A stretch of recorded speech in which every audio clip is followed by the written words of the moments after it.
तो कहानी की शुरुआत होती है एक बहुत ही बड़े निखट्टू आलसी चार्ली नाम के आदमी से। चार्ली एक जॉबलेस आदमी है जो कि रोबोट फाइट में हिस्सा लेकर कुछ पैसे कमा लेता है, लेकिन रिसेंटली वो एक रोबोट फाइट हार चुका होता है जिसकी वजह से वो बिल्कुल कंगाल हो जाता है और लोगों से पैसे मांगकर अपना गुजारा कर रहा होता है। तभी चार्ली को पता लगता है कि शहर में एक बहुत बड़ी रोबोट फाइट होने वाली है, जिसके लिए अपने वो बड़े से एक रोबोट को तैयार करता है उस फाइट में हिस्सा लेने के लिए। अब वो फाइट का दिन आ जाता है और चार्ली अपने रोबोट को लेकर उस तरफ चला जाता है जहाँ पर वो फाइट हो रही होती है। अब उसे पता नहीं होता कि उसके रोबोट की फाइट जो है एक बहुत ही काले घिनौने बड़े भैन के मेरा मतलब बहुत ही खतरनाक सांड के साथ होने वाली होती है। अब चार्ली ओवर कॉन्फिडेंस में आ जाता है और उस बुल के ओनर से कहता है कि अगर मैं ये फाइट जीत गया तो तुम्हें $20,000 देने होंगे। ओनर राजी हो जाता है और वो कहता है हाँ, लेकिन अगर मैं ये फाइट जीता तो ये 20,000 तुम मुझे वापस दोगे। चार्ली फाइट के लिए तैयार हो जाता है। अब चार्ली अपने रोबोट को एक प्लेइंग रिमोट से कंट्रोल कर रहा होता है, लेकिन उधर उस काले सांड को कौन कंट्रोल करेगा? वो तो चार्ली के रोबोट की चार्ली के रोबोट की पिटाई के लिए तैयार हो जाता है। दोनों में घमासान युद्ध होता है। पहले रोबोट जीत रहा होता है, लेकिन चार्ली चूतिया एक लड़की को देखकर अपना ध्यान जैसे ही हटाता है, सांड उसके रोबोट की तबीयत से तोड़ाई कर देता है। अपने रोबोट के चितड़े उड़ते देखकर चार्ली कहता है रुको रुको, ये फाइट दोबारा से होनी चाहिए, लेकिन वो जो फाइट मास्टर होता है वो मना कर देता है, ना ना ना, अब तुम्हारा रोबोट कूड़े में जाएगा। और होता भी ऐसा ही है।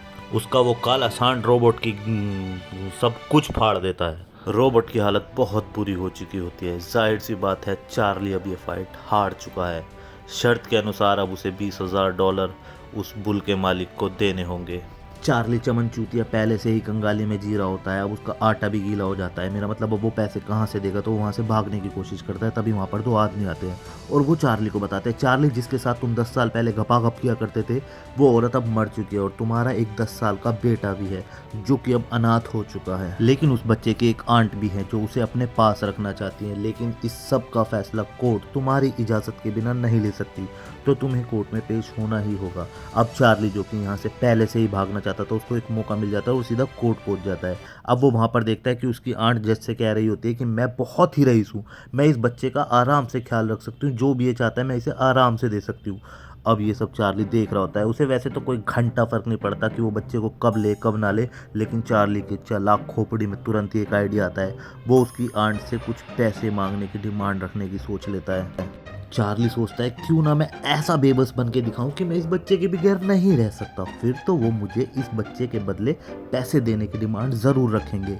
अब चार्ली ऐसा ही करता है और उसके आंट और अंकल भी तैयार हो जाते हैं चार्ली को $1,00,000 देने के लिए। चार्ली इस बात पे राज़ी हो जाता है, लेकिन उसकी आंट चार्ली से एक फेवर मांगती है कि ठीक है ये बच्चा हम तुमसे ले लेंगे $1,00,000 में, लेकिन चार्ली हम लोग 3 महीने के लिए कहीं बाहर एक अच्छा घपाघप वाला मूड बनाने जा रहे हैं, तो क्या तुम 3 महीने के लिए इस बच्चे को रख सकते हो? लेकिन ध्यान रखना जब हम 3 महीने के बाद आएंगे तो ये बच्चा हमें इज्जत से वापस दे देना। चार्ली भी इस बात के लिए तैयार हो जाता है। अब चार्ली उस बच्चे को लेकर एक क्यूट सी लड़की के पास जाता है।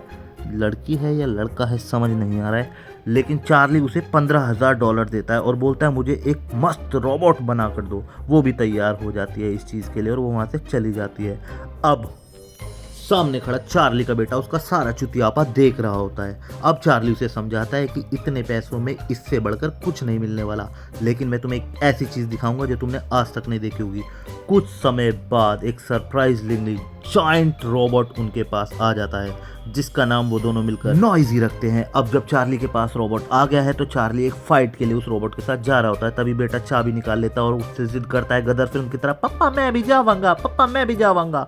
अब वो दोनों वहां पहुंच जाते हैं। फाइट स्टार्ट हो जाती है। चार्ली चाहे तो 1 मिनट में उस दूसरे रोबोट के छक्के छुड़ा सकता है, लेकिन वो साला चूतिया इतना केयरलेस होता है, इस रोबोट को भी वो बुरी तरह हरवा देता है, क्योंकि दूसरा रोबोट पहले तो उसका हाथ उखाड़ता है, फिर उसका खोपड़ा उखाड़कर दूसरी तरफ फेंक देता है। अब वापस से चार्ली के इस रोबोट के भी चिथड़े उड़ चुके हैं। चार्ली बहुत निराश हो जाता है, लेकिन वो फिर भी अपने लड़के से कहता है कि अब मैं इस रोबोट को वापस से ठीक करके रहूंगा। अब वो जंक यार्ड में जाते हैं, जहां पर चार्ली अपने रोबोट्स के पार्ट्स ढूंढ रहा होता है। तभी अचानक से वो देखता है कि उसके बेटे का पैर फिसल गया है और वो खाई में गिर रहा है, लेकिन अचानक से कोई हाथ उसको पकड़ लेता है। अब चार्ली भी उसको ऊपर खींच लेता है। अब बच्चे को क्यूरियोसिटी होती है ये क्या है, वो मिट्टी हटाकर देखता है कि किसने मुझे बचाया, अरे ये तो एक रोबोट है।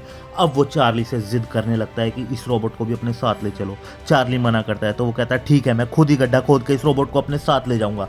अब वो उस रोबोट को मशीन में डालता है और अपने साथ में चार्ली के दोस्त के पास चले जाते हैं। अब चार्ली अपने दोस्त को बताता है कि मेरा बेटा पता नहीं कहाँ से कूड़ा एक रोबोट उठा के ले आया है, अब तुम इस पर एक बार नज़र मार लो, इसके ऊपर है क्या ये बवाल। अब चार्ली की दोस्त उसे देखती है, पीछे से चार्ली का बेटा आता है और कहता है चमन चूतियो एक बार इस पर नज़र तो मारो, ये रोबोट कोई ऐसा वैसा रोबोट नहीं है। अब चार्ली की दोस्त उस रोबोट को एक्टिव कर देती है।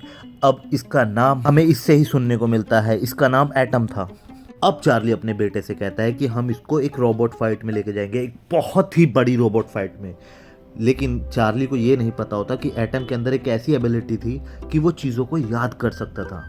यानी कि एटम को जो भी दिखाओगे वो उसे याद कर लेगा, यानी कि उसे फाइटिंग स्किल सिखाओ, जंप सिखाओ, कुछ भी सिखाओ, एटम उसे तुरंत याद कर लेता था। फाइनली एटम ट्रेंड हो चुका है और कई सारी फाइट्स में हिस्सा लेता है और इन्हें माला माल कर देता है। दोनों पे बहुत पैसा होता है और अब ये फाइट करते रहते हैं और कई लोग बार बार इन्हें ऑफर देते हैं कि अपने रोबोट को हमें बेच दो। लेकिन चार्ली का बेटा एटम को बेचने के लिए साफ मना कर देता है। वो कहता है कि वो फाइट के लिए अभी तैयार नहीं है प्रॉपर, और वो जितनी फाइटें कर रहा है उतना ज़्यादा वो लर्न कर रहा है, तो हम उसे और ट्रेंड करेंगे और फाइट कराएंगे और फिर वर्ल्ड की सबसे बड़े फाइटर से उसे भिड़वा कर जिताएंगे। एटम धीरे धीरे परफेक्ट होता चला जाता है। चार्ली का बेटा उसे एटम को कुछ नए ऐसे स्टेप्स बताता है जिससे उसकी एंट्री में एक स्वैग आ जाए। अब वो ऐसे ही डांस करते करते हर फाइट में जाता है। अब उसकी फाइट एक दो मुंहे रोबोट से होती है, दोनों की गुत्थम गुत्था धगा पेल चलती रहती है। ऐसा लगता है कि वो दो मुंहा सांप उस रोबोट से जीत जाएगा, लेकिन चार्ली का रोबोट वो तो अब परफेक्शन की ओर था। वो उसे धा पंच देता है और ये फाइट जीत जाता है। इस फाइट में चार्ली को बहुत सा माल मिलता है रे बाबा। अब चार्ली अपने बेटे के साथ बहुत खुश होता है, लेकिन तभी वहाँ पर आपको याद होगा वो बुल वाला मालिक, वो साला कमीना कुत्ता, वो आ जाता है और चार्ली से धुमाधुम करके सारे पैसे छीन लेता है। ये सब चार्ली के लिए बहुत ज़्यादा इंसर्टिंग हो जाता है। बच्चे के सामने पीटना तो वैसे भी सही नहीं है। अब इस सब में 3 महीने भी गुजर जाते हैं। चार्ली के जो बच्चा है उसके आंट और अंकल उसे लेने आ जाते हैं। अब चार्ली उससे कहता है कि इस रोबोट फाइट में कोई फ्यूचर नहीं है, मैं तुम्हें नहीं पाल सकता। इधर चार्ली का बच्चा कहता है नहीं, मैं आपसे बहुत प्यार करता हूँ, मैं आपके साथ रहना चाहता हूँ। लेकिन चार्ली उसे उन आंट अंकल के साथ छोड़ आता है। वापस चार्ली अपनी उस चिकनी फ्रेंड के पास पहुंच जाता है। वो उससे पूछती है कि तुम्हारा बेटा कहाँ है। अब चार्ली कहता है कि मैं उसका ख्याल नहीं रख सकता था, इसलिए मैंने उसे उसकी आंट और अंकल के पास छोड़ दिया है, क्योंकि मेरे बस की नहीं था कि मैं उसकी एक अच्छी परवरिश कर सकूं। अब उसकी दोस्त समझाते हैं कि चार्ली तुम चूतिया हो क्या, वो तुम्हारा बेटा है और वो तुम्हारे साथ रहना चाहता है, तो इसमें बुराई क्या है। अब चार्ली को भी उसकी बात समझ में आती है और वो वापस से अपने बेटे को लेने चला जाता है। चार्ली अपने बेटे से कहता है कि बेटा देखो, तुम्हारे बिना मैं कुछ नहीं हूँ, क्योंकि तुमने ही उस रोबोट को ट्रेंड किया था और तुम्हें पता नहीं है कि अब उसकी फाइट उस वर्ल्ड के सबसे बड़े रोबोट से है जिसे आज तक कोई नहीं हरा पाया। तो क्या तुम मेरे साथ इस फाइट के लिए चलोगे। तो वो बच्चा खुश हो जाता है और चार्ली के साथ जाने के लिए रेडी हो जाता है। लेकिन वो आंटी अरे वो भी कुछ नहीं कहती, वो कहती है दोनों दफा हो जाओ और जीत का पंजीम लहरा कर ही आना। तो अब वो रात आ चुकी है जब एटम और ज़्यूस की फाइट है। ज़्यूस एक ऐसा रोबोट है जिसको आज तक किसी ने नहीं हराया और इधर एटम भी हर एक फाइट जीतता आया है। अब यहाँ पर वो टोपीबाज आदमी भी आ जाता है जिसका बुल था। अब वो कई गुना पैसा एटम की हार पर लगा देता है, क्योंकि वो जानता है कि ज़्यूस उसके चीथड़े उड़ा देगा। लेकिन कहानी में ट्विस्ट तो अभी बाकी था। अब एंट्री होती है ज़्यूस की, जो कि काफी खतरनाक एंट्री होती है। एक बार को तो चार्ली और उसके बेटे की फटके हाथ में आ जाती है, लेकिन चार्ली अपने बेटे को समझाता है कि डरो मत बेटा, हमें कुछ भी कर कर ये फाइट जीतनी होगी। तभी वहाँ पर एक एंकर आता है और वो बताता है कि ये फाइट 5 राउंड में होगी। अब पहला राउंड स्टार्ट होता है। अरे ये क्या, अभी तो कुछ ही सेकंड हुए हैं। ज़्यूस ने एटम को एक पंच दिया और वो जमीन की धूल चाटने लगा, धपा। ज़्यूस एटम को मौका ही नहीं देता। अब यहाँ पर एटम काफी वीक हो जाता है। अब ज़्यूस एटम के सर पर एक हेडशॉट मारता है। अब एटम गिर जाता है। अब काउंटिंग शुरू हो चुकी है, 10, 9। तभी चार्ली के बेटे का खड़ा बाल उठता है और वो एकदम से चिल्लाता है, कम ऑन एटम उठो, हमें फाइट एनी हाउ जीतनी है। एटम के अंदर का अंडरटेकर जाग उठता है। एटम एकदम से ज़्यूस को बूम पंच देता है और सब शांत। वूहू! आज तक किसी ने ज़्यूस के मुंह पर ऐसा घमासान घूसा नहीं मारा था। अब एटम और कॉन्फिडेंट में आ जाता है और ज़्यूस को धमाधम घूसे देता चला जाता है। लेकिन यहाँ ज़्यूस भी गुस्से में होता है, किसी ने मुझे मारा, और वो एटम को मौका नहीं देता और धम धम धम एटम की हालत खराब कर देता है। वो एटम को ख़त्म ही करने वाला होता है कि तुरंत ही राउंड ख़त्म होने की बेल बज जाती है। अब चार्ली आकर एटम को ठीक करता है, उसे कूल डाउन करता है और तुरंत राउंड 2 शुरू हो जाता है। दूसरे राउंड की फाइट शुरू हो जाती है, लेकिन ज़्यूस ढीठ का बच्चा, उसे कोई फर्क नहीं पड़ता एटम के पंचिस से। अब ज़्यूस एटम को घुमाकर फेंक देता है, लेकिन इधर चार्ली और उसका बेटा एटम को मोटिवेट करते रहते हैं। दोनों रिंग के बाहर से एटम को दिखाते रहते हैं कि नहीं एटम, तुम्हें फाइट करनी है। राउंड 3 में भी वो ऐसा ही करता है, एटम की धमाधम धुनाई करता है। अब वो एटम को एक कोने में ले जाता है।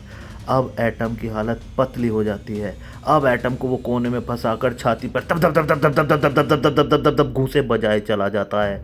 इतने में एटम का धुआं निकल चुका होता है। इससे पहले कि एटम के चिथड़े खुल जाते, राउंड 4 भी खत्म हो जाता है। अब चार्ली फौरन वहां पर आता है और एटम में कुछ चेंजेस कर कर उसे ठीक कर देता है। अब एटम के बम में इतना दम नहीं था कि वो वापस से फाइट कर पाता। तभी चार्ली का बेटा उसे समझाता है कि अब एटम की हालत नहीं है कि वो और फाइट कर सके, लेकिन आप जानते हैं कि वो हमारे एक्शंस को कॉपी करता है, तो क्यों ना अब आप बाहर फाइटिंग के एक्शन करें जिन्हें एटम कॉपी करेगा और ये फाइट जीतने के चांसेस बन सकते हैं। लेकिन चार्ली उसे समझाता है कि ऐसा नहीं हो सकता, सब लोग हमें देखेंगे। लेकिन वो बेटा उसे समझाता है कि नहीं, आप बाहर रहकर चेयर अप करिए, लोगों को ऐसा कुछ भी पता नहीं चलेगा कि आप फाइटिंग कर रहे हो। नेक्स्ट राउंड शुरू होने वाला होता है। अब ये फाइनल राउंड है। अब चार्ली एटम को एक्शन करने के लिए बोलता है।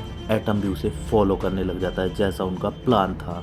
राउंड शुरू होते ही ज़्यूस एटम की पेलम पाली शुरू कर देता है। शुरू में तो एटम खुद को डिफेंड करता है, लेकिन धीरे धीरे वो भी ज़्यूस को धम धम पंच देने लगता है। धीरे धीरे ज़्यूस की बैटरी डाउन होने लगती है। ये देखकर चार्ली को बहुत अच्छा लगता है। अब वो कहता है आओ आओ, तुम्हारी तो मैं तगा पेल करता हूँ। Boom boom. अब एटम चार्ली के फॉलो करता रहता है पंचिस को और ज़्यूस को दबादब पंचिस देता रहता है। अब ज़्यूस का मालिक गेम के खुद रिमोट के कंट्रोल को ले लेता है। दूसरी तरफ चार्ली का कॉन्फिडेंस 4 चांद पर पहुंच जाता है। चार्ली ऊंची ऊंची जंप लगाकर एटम को इधर उधर अटैक करता रहता है। यहाँ पर यह रिवील होता है कि जिसे हम चूतिया चार्ली समझते थे, वो एक्चुअली में अपने टाइम पर बहुत ही बड़ा बॉक्सर हुआ करता था। लेकिन जब से रोबोट आए, उसके बाद से बॉक्सर्स का करियर ख़त्म होने की कगार पर आ गया। चार्ली को इतने परफेक्ट मूव करते देख उसकी दोस्त और उसका बेटा दोनों बहुत ही इमोशनल हो जाते हैं, क्योंकि उसे अपने फादर पर बहुत प्राउड हो रहा था। क्योंकि वो जानता था कि उसके फादर कितने टैलेंटेड हैं, लेकिन वो कभी आगे बढ़कर इन चीज़ों का सामना नहीं करते थे। वो हमेशा से चाहता था कि उसके फादर ऐसी फाइट करें। अब ऑडियंस भी जोर जोर से चार्ली एटम कर कर दोनों को मोटिवेट करने लगती है। चार्ली भी अपनी पुरानी फाइट याद करता है और पूरे दिल से खेलता है और सीधा ज़्यूस के मुंह पर एक नीचे से घुसंड देता है। अब ज़्यूस सीधा ज़मीन पर धप पाकर गिरता है। क्योंकि इतिहास में ऐसा पंच कभी किसी ने किसी को नहीं दिया था, तो ज़्यूस के सिस्टम में एरर आ जाता है। काउंटडाउन शुरू होने लगता है। क्योंकि ये फाइनल राउंड था, तो अगर ज़्यूस खड़ा नहीं होगा तो एटम जीत जाएगा। लेकिन ज़्यूस का मालिक ऐसा होने नहीं देता। वो ज़्यूस को दोबारा से खड़ा करता है, लेकिन इस टाइम एटम के अंदर कॉन्फिडेंस की भरमार आ जाती है। वो ज़्यूस के मुंह पर वहाँ पर पंच पे पंच देता चला जाता है। दोबारा से ज़्यूस की हालत खराब करके वो उसे ज़मीन पर गिरा देता है। ज़्यूस का मालिक बर्दाश्त नहीं कर पाता और कंट्रोलर ही तोड़ देता है। अब फाइनली ज़्यूस कभी नहीं उठेगा। चार्ली समझ जाता है कि अब हम जीत चुके हैं। अब वो और उसका बेटा एटम को देखते हैं और बहुत खुश होते हैं। अब अनाउंसमेंट शुरू होने ही वाली थी कि एक्चुअली में विनर है कौन। लेकिन जब अनाउंसमेंट होती है तो सब हैरान रह जाते हैं, क्योंकि उन्होंने ज़्यूस को विनर बना दिया था। और ऐसा हो भी क्यों ना, क्योंकि हर राउंड में ज़्यूस ने एटम को हराया था। सिर्फ फाइनल राउंड में ही तो एटम ने ज़्यूस को हराया था। लेकिन इस डिसीजन से कोई भी खुश नहीं होता। ऑडियंस का मानना था कि आखिरी राउंड में ही तो फाइट का मजा आया था। इतनी लाजवाब फाइट, एटम ने ज़्यूस के छक्के छुड़ा दिए और आपने ज़्यूस को जिता दिया। लेकिन रुकिए, जिन्होंने अभी अनाउंस किया था कि ज़्यूस फाइट का विनर है, उनका कहना यह था कि रुकिए, हमारी बात सुनिए, ज़्यूस फाइट का विनर है क्योंकि नंबर ऑफ फाइट उसने जीती है। लेकिन फाइनल राउंड में उसे हराने वाला विनर जो है वो है एटम। यानी कि एटम को अब विनर घोषित कर दिया जाता है, क्योंकि जो ज़्यूस है वो अब खड़ा भी नहीं हो सकता, तो उसे विनर तो वैसे भी घोषित नहीं किया जा सकता।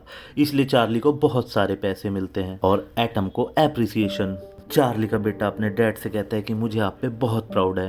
तो चार्ली अपने बेटे से कहता है कि मैं तुमसे बहुत प्यार करता हूँ और जो ये मैंने पैसे जीते हैं मैं तुम्हारी आंट को दे दूंगा और तुम्हें कभी अपने आप से दूर नहीं जाने दूंगा।